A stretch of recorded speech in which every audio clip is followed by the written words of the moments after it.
Limited time overlays, mystical adventures, and brand new additions. These are the top 10 rides you need to add to your Disneyland itinerary before your next big trip out west.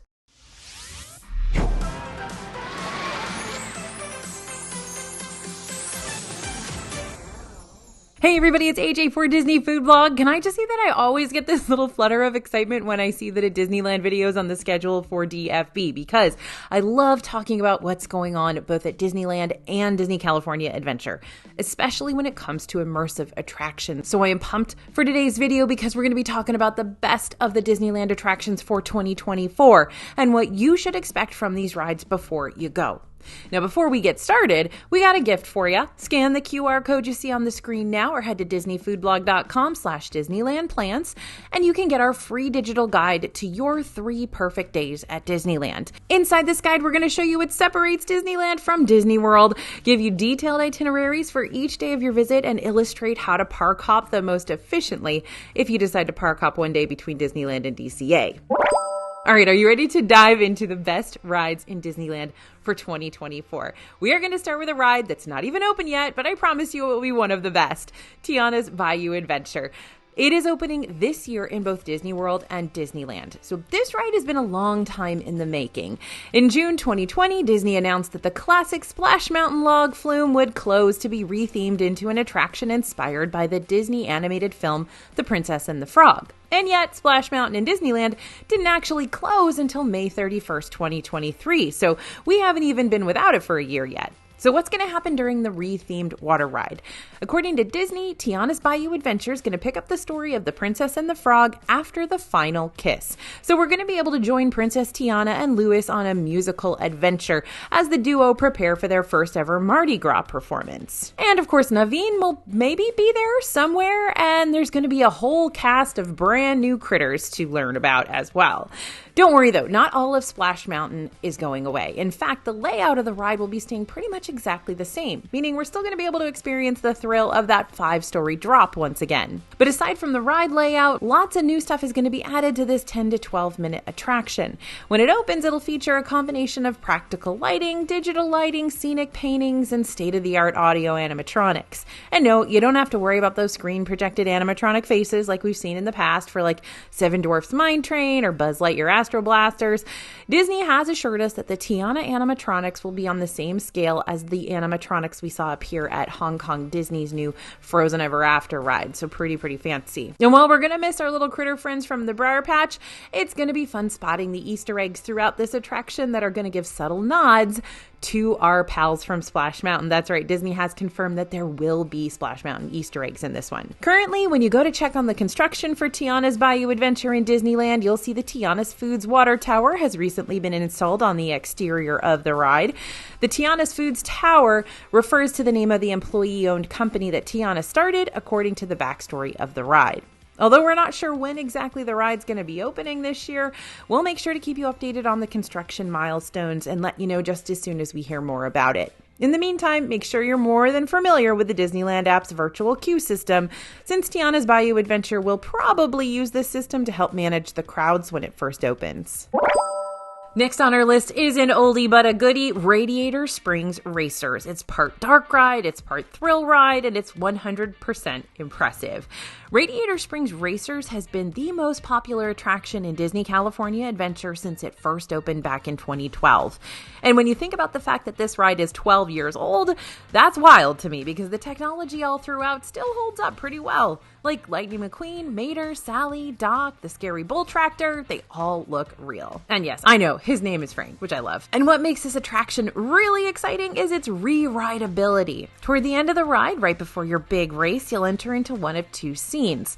You'll either get new tires, thanks to Luigi, or you'll get a new paint job, thanks to Ramon. And after that, brace yourself for some high-speed thrills as you race against another car full of guests to see whose car comes out on top. This ride never gets old, but because many other guests feel the same way, the lines for Radiator Springs Racers can be long and miserable to endure, often getting as high as 70 to 90 plus minute waits by the time the afternoon rolls around, and most of that queue is outside.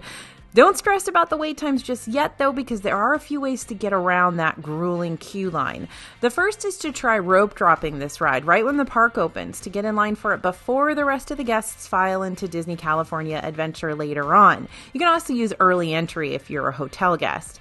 The second way to avoid it is to invest in an individual lightning lane and bypass the main queue entirely in exchange for a much shorter line. Individual lightning lanes for Radiator Springs racers tend to range around $7 to $18 per person per ride through, depending on the day and depending on the demand. And the third way is to see if the single rider line is open on the day of your visit. While this line isn't always available, it usually provides a much shorter wait free of charge if it is. You'll just have to split up your group in order to ride the ride. One final note about Radiator Springs racers if you're planning on visiting Disneyland in 2024. Currently, Disneyland has this ride scheduled to close, most likely for maintenance purposes, starting February 26th. And they don't have opening hours for this ride listed until March 2nd. So just be aware that if you're visiting soon, you might end up missing it completely. So rework your trip if you can. It's always important to check on the daily schedule for a ride by going to the ride's main page on the Disneyland website and check on its updated hours during your trip's time frame. That way, you never have to be shocked by any out-of-the-blue closures. Next on our list is Rise of the Resistance. Now, while Rise of the Resistance in Disneyland is the same experience that you're going to find over on the East Coast at Disney's Hollywood Studios, we can't help but add this attraction to our top 10 Disneyland ride because no other ride on property quite reaches that intense level of interaction and immersiveness like Rise does. Rise of the Resistance is a 20-plus minute experience featuring multiple layers and levels, 4+ ride systems, and over 300 animatronic figures. And even though the wait times can be intimidating for this one, a good chunk of the queue is actually part of the ride experience itself. Thanks to the multiple pre-shows, you'll be able to meet Rey and BB-8 as they welcome you to the cause, aka the battle against the First Order, board a giant transport ship piloted by Lieutenant Beck, get captured by a Star Destroyer, whoops, spoiler alert, be welcomed aboard said Star Destroyer by 50 stormtroopers, and well, I won't give everything away just yet, but keep in mind that everything I just talked about, that all takes place during the pre-show in the queue line. So while some of this wait can be drab and boring, once you get into the room where you meet BB-8 for the first time, you know it's going to be a thrilling experience from there on out. Much like Hollywood Studios, Rise of the Resistance also offers up an individual lightning lane, which tends to range in price around $20 to $25 per ride per person for Rise of the Resistance. But again, you may not need to pay for that individual lightning lane if you rope drop this ride, or if you go on it towards the end of the evening. Just be aware that on the weekends, Rise of the Resistance lines at night might be longer since the locals will be off work and school and may want to hop in line for a ride through themselves. So you may have an easier time finding shorter evening waits for this one during the week instead. Not a guarantee, but a higher probability. Number 4 on our list is Guardians of the Galaxy Mission Breakout. So the Guardians are really killing it with their thrill rides lately. Cosmic Rewind won us over in Epcot, and Mission Breakout in DCA continues to make us fear for our lives with each gravity-defying freefall. Guardians of the Galaxy Mission Breakout was once the Disneyland version of Tower of Terror before it got its MCU makeover in 2017. Now you've got to team up with Rocket Raccoon to save the Guardians from the hands of the Collector, who's recently made Rocket's friends into a new installation within his fortress of trinkets and gizmos. Much like Cosmic Rewind, Mission Breakout relies on randomized 60s, 70s, and 80s songs to make your experience a new one each time you ride. But on top of the random music, you've also got random drop sequences, so you never know how many free falls you might end up with during your particular ride-through. Mission Breakout is an adrenaline-chasing ride as is, but if you want to amp up the horror factor of this one, try visiting around the Halloween season when Mission Breakout transforms into Monsters After Dark at night. The Monsters After Dark transformation, once again, stars Rocket Raccoon, but this time he's got to distract all the monsters that have been unleashed inside the fortress in order to rescue his little tree friend Groot. And you know who's going to make the perfect monster bait for this type of mission? Yep, it's you. Monsters After Dark is a much more intense version of the Mission Breakout ride with an exclusive 1970s style punk rock song accompanying your mission. And maybe even 1 or 2 unexpected jump scares. Not major ones, but they make me shriek regardless. So you might want to check in with the younger members of your party before your ride, since kids might not be too thrilled by the fact that Rocket's sacrificing them to giant tentacled monsters. If those Halloween scares are a little too intense for your group, there are still other Halloween ride overlays you can experience in Disney California Adventure as well. Cars Land transforms their flat rides with fun Halloween soundtracks, making Mater's Junkyard Jamboree into Mater's Junkyard Jamboree, and Luigi's Rollickin' Roadsters into Luigi's Honkin' Halloween. And otherwise, you'll still be able to experience the traditional Mission Breakout ride during the day, even during the Halloween season, since Monsters After Dark doesn't take over until the evening, usually around 5 p.m. Okay, now there are a couple of crucial reasons you're going to want to make sure you join Indiana Jones on his epic adventure through Disneyland in 2024. Reason number one, because, simply put, it's a really good time. Indiana Jones Adventure is a thrilling tour through one of Indy's recent archaeological finds, the Lost Temple of the Forbidden Eye. The 12-passenger Jeeps are moving motion simulators capable of a myriad of different movements, and every ride is unique as the vehicle bounces and stutters and stops and races through the temple in an attempt to avoid the wrath of God Mara. No pressure, right? Reason two, there's a very high possibility that a similar indie ride will be invading Disney's Animal Kingdom in the future, so you might as well get hyped up for the possibility. Back in September 2023, during the Destination D23 convention, Disney shared some concept art for a potential Animal Kingdom update featuring proposed new Encanto and Indiana Jones lands that could eventually take over the Dinoland USA area. This means there's a high probability that the Dinosaur ride, which features a very similar ride system to Indiana Jones Adventure, although interestingly does not have as large a building, so we're not sure if the Indiana Jones thing as is could actually fit in there. We'll see. What do we know? We're not Imagineers.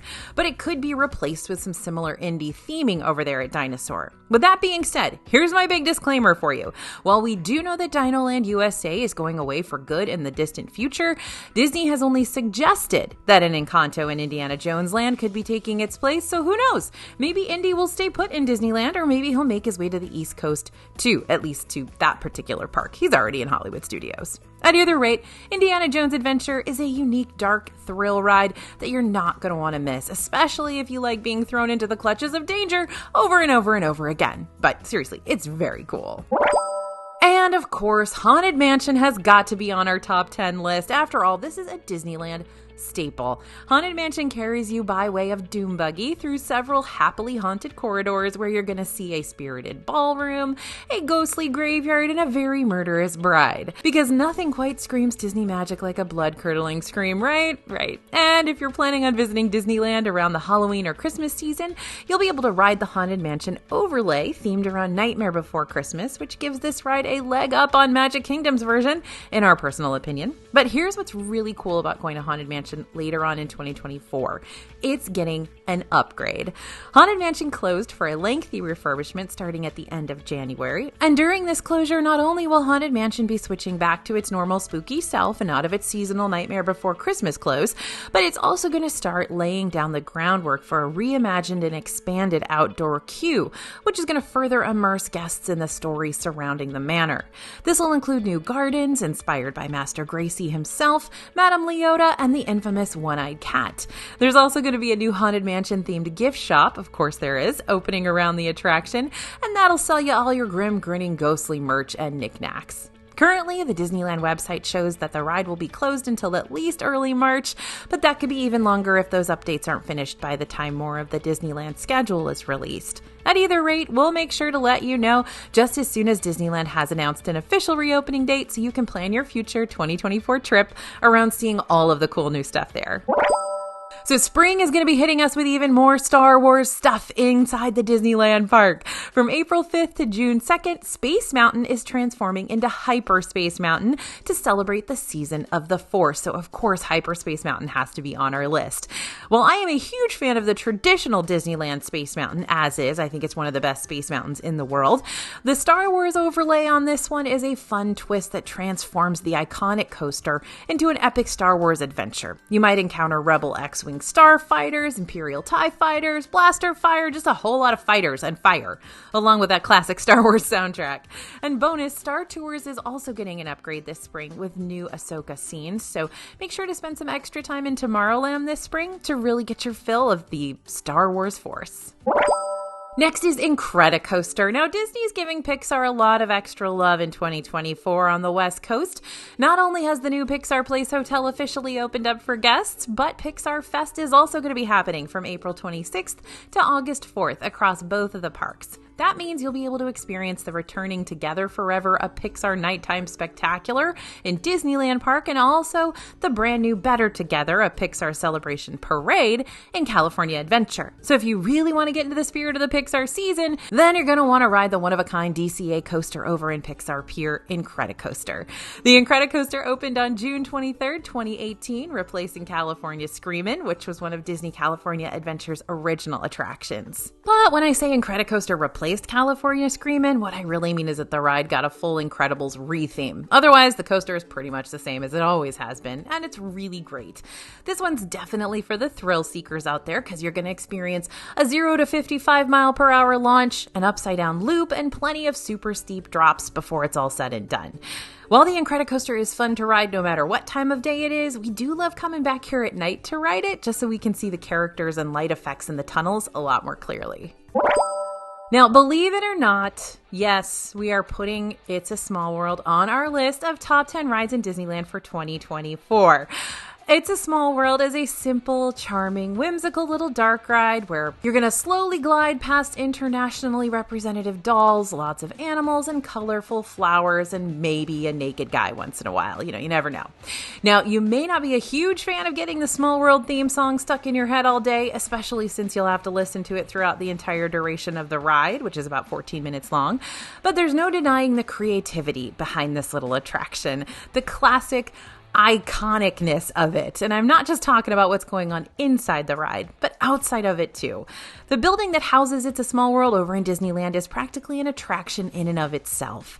The facade is a conglomeration of different shapes and patterns, incorporating architectural features from a variety of different countries. And in the center of it all is that huge clock with that smiling face that continuously rocks back and forth. Now that I say that out loud, it sounds a lot creepier than I mean it to be, but considering this is a ride filled with animatronic dancing dolls, I figure you've already got some sort of heebie-jeebies going on. Anyway, the outside of this ride is all Mary Blair all the time, and it is gorgeous. Now, one of the coolest parts about It's a Small World over in Disneyland are its seasonal projection shows that happen at certain times throughout the year.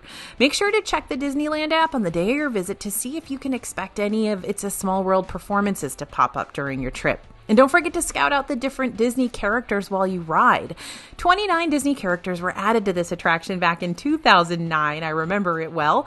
And we like to treat them like a scavenger hunt. A few of our personal favorite characters to track down while we're on the ride include Peter Pan and Tinkerbell, Mulan and Mushu, and Lilo and Stitch. Next up is Saurin. Now, depending on when you're going to DCA, that'll determine what version of Saurin you're going to get in 2024. For the majority of the year, this simulator attraction is Saurin Around the World, where you'll gently glide over different landmarks across the globe like the Great Wall of China, Mount Kilimanjaro, the Pyramids of Giza, Eiffel Tower, and other bucket list type places like that. But during California Adventure's Food and Wine Festival, which is happening this year between March 1st and April 22nd, you're going to be able to experience Saurin over California, which is the OG Vision version of Saurin that takes guests over California-based destinations, from the state's lakes to its mountains to its golf courses to its sweet-smelling orange groves and Big Sur waves. While every seat on this ride will give you a clear view of the 80-inch projection dome in front of you, the front row of any of the boarding areas will put you in the highest row of the ride vehicle, where you won't be able to see any feet dangling in your face. And you can always ask a cast member and see if you can wait to be put on the highest row if you're not already about to be sorted into it. But keep in mind that cast members won't always be able to fulfill those requests. The other request we like to get is Concourse B. If you're on Concourse B, that means that the projection onto the screen won't be kind of tilted a little bit, which is kind of what you get in A and C. So top 10 lists are really hard for me, especially when it comes to Disneyland attractions, since so many of them I just love and adore. So it makes me feel sad that some rides had to be left out of today's list. But instead of being eaten away by guilt while I lie in bed tonight, I'm just going to list off a few honorable mentions real quick so that you still get to hear about them and maybe go see them if you have extra time. Honorable mention number 1, Web Slingers, a Spider-Man adventure. This is the newest ride inside Disney California Adventure. This is a 3D interactive ride where you're going to sling webs and shoot down spider bots just by doing that swoosh motion with your arm. And what I mean by that is the ride watches your movements and responds by making it seem like you got Spidey powers, minus the radioactive spider bite. Lucky you. Honorable mention number 2, Mickey and Minnie's Runaway Railway. While Hollywood Studios has had this same dark ride up and running for a little bit now, Runaway Railway is only a year old in Disneyland's Toontown since it opened up during Disney's 100 Years of Wonder celebration that kicked off at the end of last January. During this all-ages dark ride, you'll join Mickey and company inside the Toon World to become the star of your very own Mickey short. The surprising twists and turns and dazzling visual effects and mind-boggling transformations that happen before your very eyes are pretty much identical to what you're going to find in Hollywood Studios. But the real standout part about Disneyland's version is its queue line. Runaway Railway is housed inside the fictitious El Capitan Theater, where you're going to walk through an exhibit of famous Toontown movie props and memorabilia called Mickey Through the Ears. This exhibit is the Disney Imagineers' way of taking guests through Mickey's full evolution from the black and white days of Steamboat Willie to the most recent highly stylized Mickey cartoon shorts, which you'll find represented inside the ride itself, and maybe you love them, maybe you hate them. Honorable mention number 3, Mr. Toad's Wild Ride. I love Mr. Toad's Wild Ride, okay? Some of y'all don't agree with me, I get it. Some of y'all think this is just a ride that looks like a whole lot of cardboard cutouts thrown together where a lot of wacky stuff happens that you don't quite understand. And then you come face to face with the devil and you're in hell. It's weird. That being said, it's also a classic, and you're only going to be able to ride this dark ride right here in Disneyland, since they took the only other existing Mr. Toad's Wild Ride out of Magic Kingdom to replace it with the Many Adventures of Winnie the Pooh. Mr. Toad's is usually a relatively short wait and features some more thrilling elements that make it a little kookier than your typical Disney dark ride, like sharp turns and strobe lights and a sudden train that runs you over because you were just having too wild of a ride out there. I think you owe it to yourself and to Walt to at least try this ride once in 2024. And if you end up loving it, like I do, then you can ride it again and again and again. Okay, spill the tea, friends. Which Disneyland ride do you think is the best one out there? Or which one are you looking forward to riding the most during your visit? Also, which ones did I not talk about today that you think should have been in our top 10 list? Do I hear storybook canal boats? Yes, of course I do. Now let me know in the comments which ones you wish were in this list and which ones you can't wait to ride. And if you say Mr. Toad's Wild Ride, then I'll respect your opinion for forever and always, end of story, because it's an incredible ride, the end. Don't forget, we've got a perfect 3 days in Disneyland itinerary just waiting for you to download over at disneyfoodblog.com/Disneyland plans. And did I mention it's free? Because it is. It's just as free can be. Thanks for listening, everyone, and thanks for watching. As always, this is AJ for Disney Food Blog, and we'll see you real soon.